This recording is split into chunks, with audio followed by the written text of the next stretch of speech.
This is Listen Lakeland, the show that keeps you up to date on all things happening in and around the Lakeland area. Here's your chance to plan your family activities and learn more about what your city government and your neighbors are doing to make Lakeland a great place to live, work, and play. Good morning. Thank you for joining us for the March edition of the Listen Lakeland radio show, a show highlighting people, places, activities, and organizations that make our community an exceptional place to call home. I'm Commissioner Sara McCarley, and I'm a member of the Lakeland Vision Board of Directors, and Lakeland Vision is to host this show each month. Today, I have the honor of speaking with Polk County School Board Member Sara Beth Reynolds, and we are going to talk about our schools and how our students are doing during this challenging time. Welcome, Sara Beth. Good morning. Thanks for having me. Absolutely. So, Sara Beth, first, though, why don't you tell us just a little bit about yourself and how you got involved? Sure. So I am a Polk County native.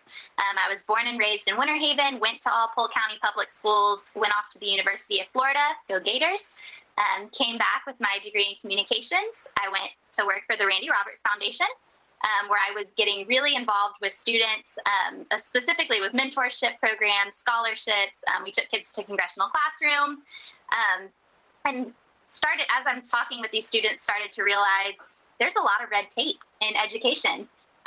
And there was a lot of red tape when I was in Polk County Public Schools. And it seems like every year we go to Tallahassee and create more red tape for our students. So I complained about it enough to my parents that my dad finally looked at me and he was like, listen, you can either stop complaining or you can do something about it, but we can't just talk about this at dinner every night. So I decided to run for office. So I've been on the school board for about 4.5 years now. I was first elected in 2016. And then I ran again last year unopposed, and so I'm here through 2024. In my other life, I work at Theater Winter Haven as our Director of Development. So arts and education are really my two passions. I tell people I have the best jobs in the world because if I have a bad day at the theater, I can go into a classroom and get to see kids learning. And if I have a bad day at the school board, I can go into the theater and watch a musical. So I really do have kind of the sweet spot for exactly what all my loves are in life. But I'm thrilled to talk about what Lakeland Vision's looking to do, because really in education, collaboration is what it is all about. So I'm excited for what you guys are doing and however I can help. Let's talk a little bit about, COVID has impacted so many layers of society, but probably more than anything, our students. And they've been really resilient through all of this. I mean, the teachers, obviously, we can discuss that about how resilient they've been in teaching hybrid, which they've never done before, or only teaching online or teaching in person with smaller class sizes and having to do all of it very seamlessly. I think the county's done a great job at that. But the students, too, have been very resilient and moved and pivoted to figure out how to go to school every day, whether virtually or in person, and get their education, because, 1 year of learning loss is a big deal. One week of learning loss is a big deal. So can you talk a little bit about what the school system has been faced with during this pandemic? Absolutely. And I hate to be doom and gloom because there are a lot of great things happening this year. Our students have been incredibly resilient. Our teachers and staff and employees have risen to the occasion. But there are a lot of concerning things going on. Kids being quarantined. I think I've talked to your daughter a couple times that she's like, I just want to go to school. Please stop sending me home. That it's really, even if they're in school, that back and forth of, okay, now my classes are online, now I'm in person. I don't want to be too close to anybody because I'm terrified every time the phone rings that they're going to send me home again. But there is our mental health we were worried about before the pandemic. And our kids know how to hide it really well. But even our really good kids are struggling with just the unknown of, am I going to be allowed to go to school tomorrow? What is college going to look like at the high school level as I'm applying, and SATs and ACTs were canceled for several months? Where testing's all being moved around. There's a lot of unknowns that's scary for kids. And I think because they're so resilient, we're not seeing exactly how that's impacting them. Because you have your kids that are acting out that have always acted out, but you also have your kids that are straight A students and are just really good at hiding it, that I think really drilling down and seeing how that's affecting them. Their social emotional learning is huge, because that's it's not just going to be an impact for the next year or two. We don't know how this is going to impact us 2 years, 5 years, 10 years down the road. As you mentioned, the learning loss, we have, our schools, there was this conception that our schools closed, our buildings closed, but our schools really never closed. We still had our online classes in the spring, though they looked very, very different. And it was more so than anything just pandemic mode of just get something done, make contact with these kids, make sure they're still alive and breathing. It looked very different in the fall as we moved into e-learning, but we have a lot of kids too that are missing. I know at the beginning of the school year in August, September, we reported that we had about 12,000 students in Polk County that we couldn't find. That number has gotten much better. We're down to about 2,600. And these are students, so if they move to Orange County, as soon as we get a request from Orange County for their transcripts, we take them off our roster. So they have been found. These are students that were in our school system that we cannot find. We've sent SROs to their homes or their last known address to try and pick them up. That's how we found 10,000 of them. But we have here, we're still, in between 2,000 and 3,000 that we just don't know where they are. We don't know how many of them they came to us in Hurricane Maria, and now they've decided to go back home because we did have several flee to us then. But that's a statewide issue. I believe they reported last week about 86,000 students in the state that were reported in our system last year that are not in our system this year. That's March 13th. So coming up in the next week or two is going to be a full year since they've been in the classroom, which is just crazy to think about. But the state and the local districts are doing everything they can to find these students. They are physically going to their homes and trying to find them, but the transient rate, it's hard. And that's something that is going to be a struggle because they didn't just fall off the face of the earth. They're going to come back at some point, but how much have they missed in the interim? And then I would say the last thing is probably going back to our social emotional learning. School is a very social activity. We learn a lot about how to be humans and how to interact with people in going to school.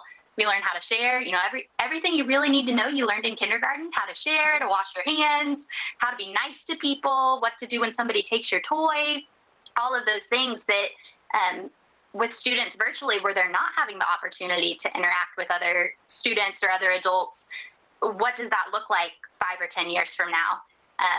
The number one thing that businesses were telling us in talent pipeline meetings and academy meetings a year ago was we need help teaching kids social skills, how to show up on time, how to dress properly for a job, how to be polite to customers that come in.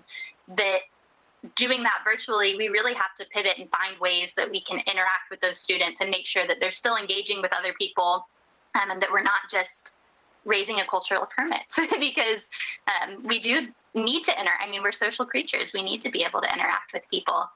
So those are some of the challenges that we kind of need to keep our eye on because I don't think any of us have a crystal ball to know what this looks like in 5 or 10 years. But just some of the things that we're seeing is making sure that the kids are still engaged in learning and just engaging with other people.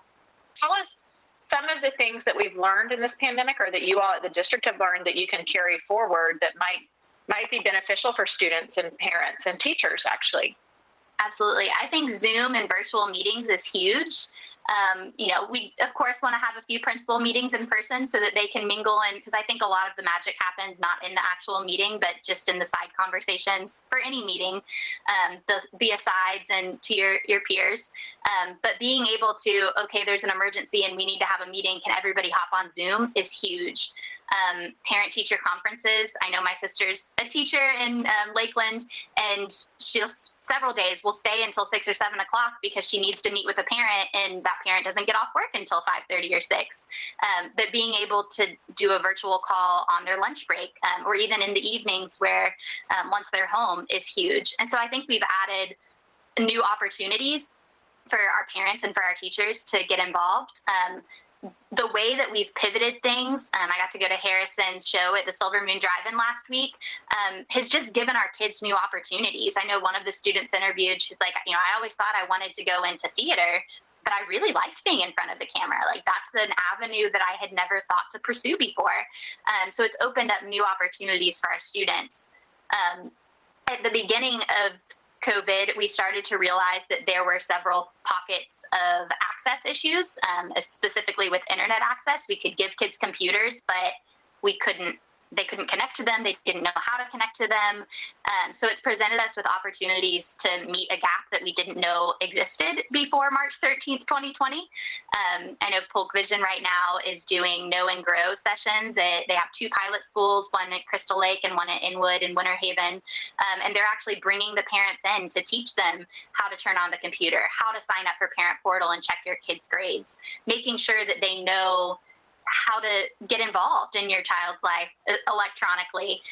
And it's amazing, we think in the digital age, everybody has a cell phone, everyone knows how to do that. But these parents are so grateful that somebody's taken the time and realized, you need more help, and how can we help you? That's been a huge gap that we've been able to start to close that we just didn't even fully realize existed. I think we always thought that our access issues were one-to-one devices, but realistically, we have people that don't have internet, not because they don't want to have internet, because there's no internet in the area they live in Hatchney Hall or out in Polk City. They just can't get it at their house. So there's a lot of those types of gaps that we've started to be able to close, putting Wi-Fi hotspots on buses, where now our students can work on their homework on the way home if they choose to. They can, we park buses in neighborhoods that we realize need the extra support with internet. So we've had a lot of those opportunities that were things that I don't know we would have realized were even gaps before the pandemic, that those challenges they've challenged us, but our team has been incredibly innovative and finding ways that we can move forward, not just through the pandemic, but I think that'll carry along past this pandemic is hopefully over soon. Fingers crossed. Sooner rather than later. I know going to this school, the Wi-Fi on the buses was a big thing that came out luckily early on, probably last spring, in the midst of that we thought schools would be closed for 2 weeks, we would take spring break off and then have an extra spring break and then bounce back. And so I know that gap kind of showed up then, which was, I felt like the district pivoted really fast to figure that out, along with knowing too, little things that are actually, they might be minor to some families, but they're major obstacles in other families, like the homework packets that were going home for here in Lakeland to some of our students at Parker Street and in different neighborhoods. They needed a different language, and the packets were coming home in English. So it was really hard to have a parent teach their children or help them with their packets when they're not in their native language. And you all at the district really, once that was determined and kind of brought to light, jumped on it very quickly and got the packets done in multiple languages and sent out to the home. So those are things that I have a feeling were unintended consequences, but that it sounds like the district's going to work forward on in the future, just having that information in the back of their minds to say, well, this is what we need to provide from year to year to year, regardless of the pandemic. Absolutely. Were there any other things like that maybe popped up? I think even just having, we never had a pandemic response team before. As we started to assimilate, okay, what does it look like to reopen schools and who all needs to be in that conversation?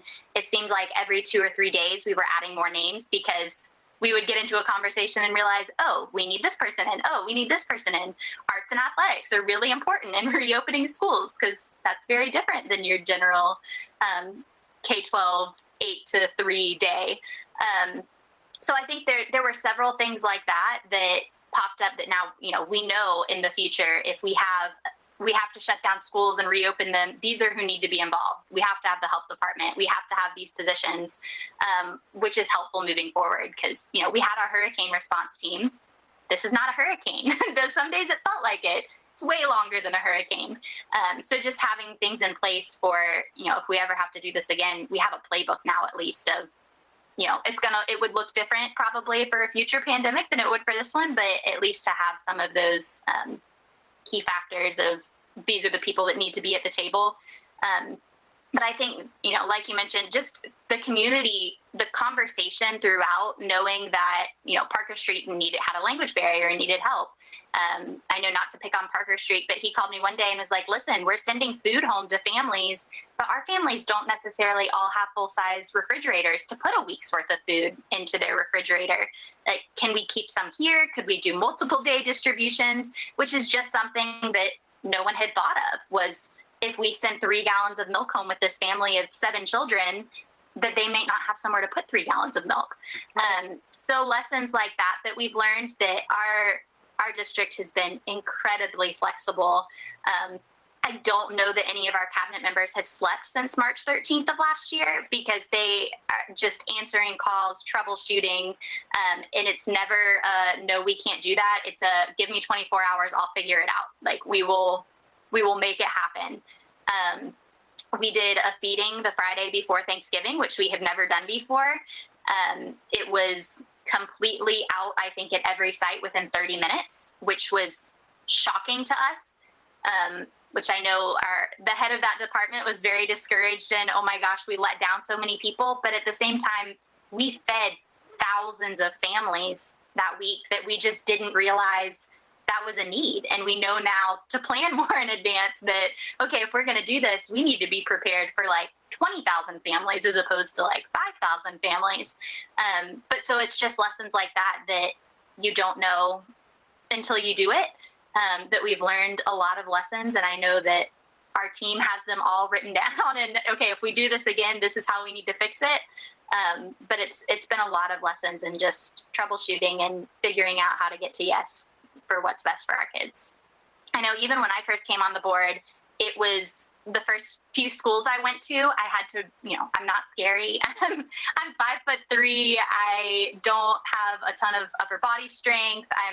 I'm here to be a friend and I'm here to help. But that hasn't always been the approach in Polk County. There was still this perception that if somebody's coming in from the district, they're here because I'm in trouble and they're trying to find something wrong with what I'm doing. And that's not at all how it's been the past 4 or 5 years.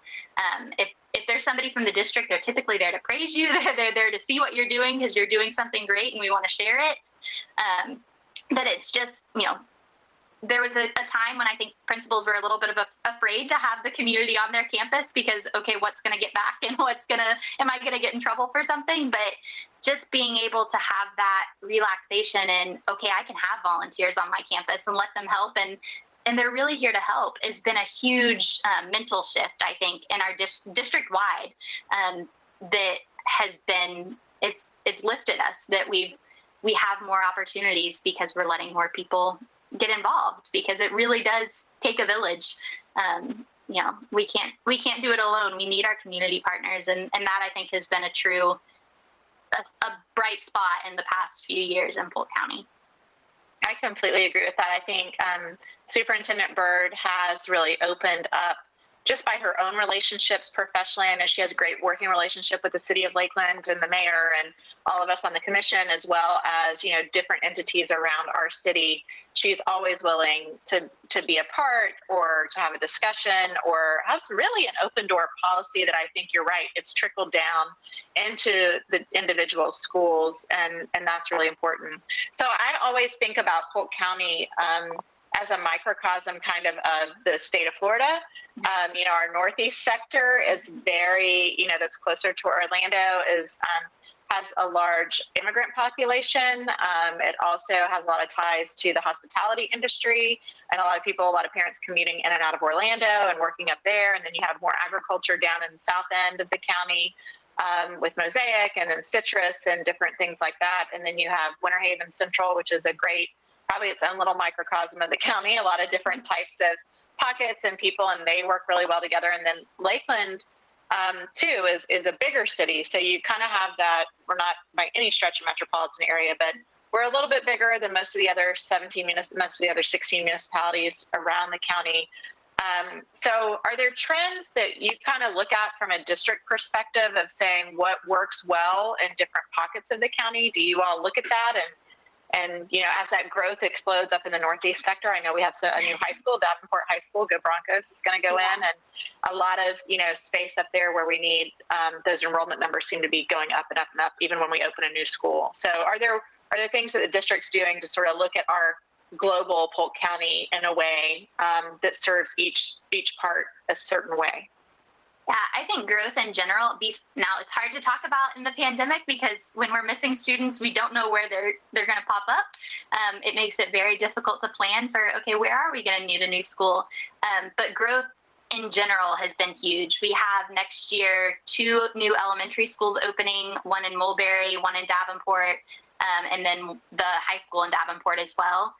We have additionally on the slate a new Southeast Winter Haven Elementary School, several schools that are getting modernizations mainly so that they can hold additional students, that they're getting, an additional 16 classroom building, things like that, because our numbers are huge. Even when I first came onto the board, I believe we were about 93,000 students, 93, 95, somewhere in there. Our prediction for this year, which our predictions are normally, they're done by the state, they're normally pretty accurate, was 109,000. Now we're less than that because of COVID, but that's a big jump in 4 years for a district, even of our size. That's a huge jump in number of students. And I don't think we see it slowing down anytime soon. So there is, there's conversations we likely in the next year or two will look at redistricting district countywide to make sure that, we're not sending kids to Bartow High School that live in Winter Haven just because that's where it almost starts to look like gerrymandering of our county when you start adding new developments and, okay, well, there's seats at this school that's not necessarily the closest high school, but that's where the room is. I know you and I have had some conversations about concurrency and how can we start to look at that as a district, and if there's better ways to use concurrency to the betterment of our students and making sure that our students stay as close to home as possible. I think as far as the schools go, and I think our principals and staff are never afraid to steal a great idea, which I love about them. They will go straight to the source and say, hey, your kids are doing this really well. How are you doing it? And that's just, what I was talking about earlier in the principals meetings. I think having in-person meetings are so important for things like that, because they'll go up and say, okay, how are you doing this? Let me figure out what you're doing and see how we can adopt it at our school, which I think is a strength of Polk County.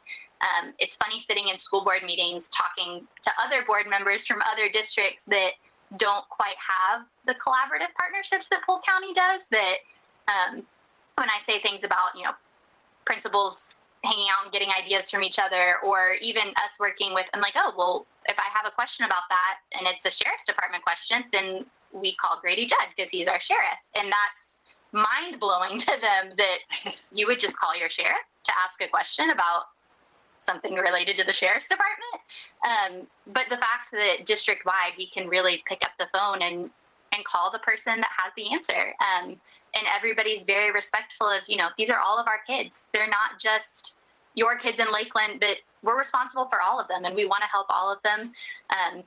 We would love for them to go off and come back to Polk County and continue to be contributing members of our area and our region. So I think that there's that shared mindset of if we work together, it'll be a lot better down the road. So that's a huge benefit in Polk.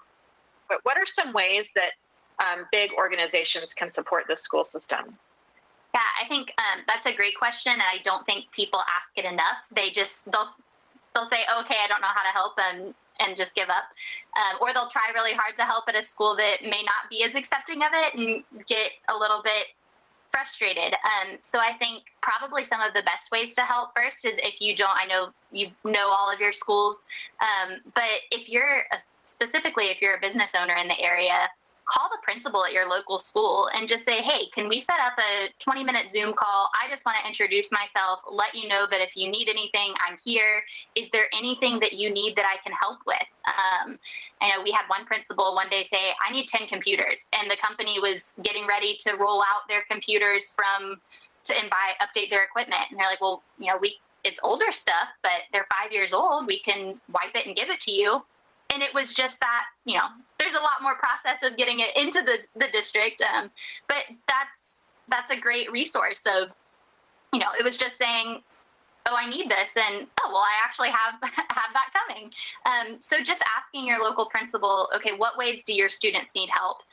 Every school is going to be a little bit different. You may have some principals say, we would love for all of our first graders to have reading pals, somebody to come in and read to our kids once a week. Some schools, a lot of the high schools I know, would love a mentor for a lot of their kids. So just really connecting with the schools in your area and asking the principals what they need, but also making yourself available and saying, we have 1,000 employees and they can each have 2 hours a month to go out and do something in the schools if they need to. State Farm does an incredible job of that, where they actually give their full-time employees 8 hours a month that go volunteer somewhere. We need you engaging with kids and doing things in the community, because that's going to come back tenfold in the long run. So I think encouraging employees to get involved in their local schools, or in their local communities, offering mentorship programs, specifically for businesses in our high school, offering job shadowing. And people make fun of me now, but I did not realize that you could work in the city or the county or municipality when I was in high school. I did not realize that that was a job option. I didn't understand city managers, things like that. But if we really want to grow our own, we need to start getting them in high school before they decide they're going to go off and become a lawyer or something, we need to find them as they're planning their career tracks, and show them the opportunities that we have, in the city of Lakeland, to work for Lakeland Electric, or work in marketing for the city of Lakeland, or in professional development or city planning, or all of these different opportunities. If you want your talent pipeline to continue to grow, we need to make sure that our high schoolers realize what the job opportunities are. There's a misconception, I think, with a lot of high schoolers that you can either be a doctor, a lawyer, you can work at a supermarket. One of the things that Junior Achievement in their Finance Park says a lot is you can only be what you can see. And so many students follow in their parents' footsteps or in their teachers' footsteps, because that's the jobs that they see every day. So making sure that your industry is seen by our students. And if I am sure that any high schools that you would like to talk to classes or get in front of students, that they would love to give that opportunity, because it is, definitely a need of making sure our kids have opportunities, especially now if you can do anything virtually, because it's even harder to do job shadowing and things, because businesses are scared of doing things virtually. I get it. We were scared a year ago, but as we're getting more comfortable in that landscape. So we talked about, how we're doing. We talked about COVID. We talked about lessons we've learned in COVID and how the community can help. Is there anything else that you kind of want the Lakeland listeners to focus on or to think about when we consider education for our children, but also lifelong education? Any thoughts on that? Yeah, I think you and I talk a lot about, what do we want our kids to be when they leave Polk County? And of course, I have a heart for our kids coming back to Polk County, going off and learning these great lessons, but then coming back and being contributing members of our society. And I think that there's ways that we can keep them here and keep them coming back here, and that's getting them plugged in when they're young, having them, if you just go through the K-12 system and you're not involved in anything, and your family's not super involved in the community, then yeah, you're probably going to want to go and live in Orlando or Tampa or somewhere else. But I think the more that we can get our kids involved as young people, the more likely they are to come back. I never thought I would come back to Polk County. I 100% thought I was going to go to DC or Tallahassee. Definitely not Polk County. But I ended up coming back because of the Randy Roberts Foundation, because I just fell in love with what they were doing. And it was connecting me with all of the students, and it was exactly what I wanted to be doing in nonprofits. And so I think that relationship is what brought me back. And now I'm here. So I think getting, especially through mentorships and things like that, getting our kids plugged in before they go off to college, and realizing all of the great things that Polk County has to offer, especially as young professionals that are starting their careers and raising families, that it's important to get them plugged in before they leave, so that they will come back and bring their talents back to Polk County in the future, because we want to make sure that, that our best and brightest are continuously coming back. Thanks so much again, Sara Beth, and I'll talk to you soon. Absolutely. Thanks so much, Sara.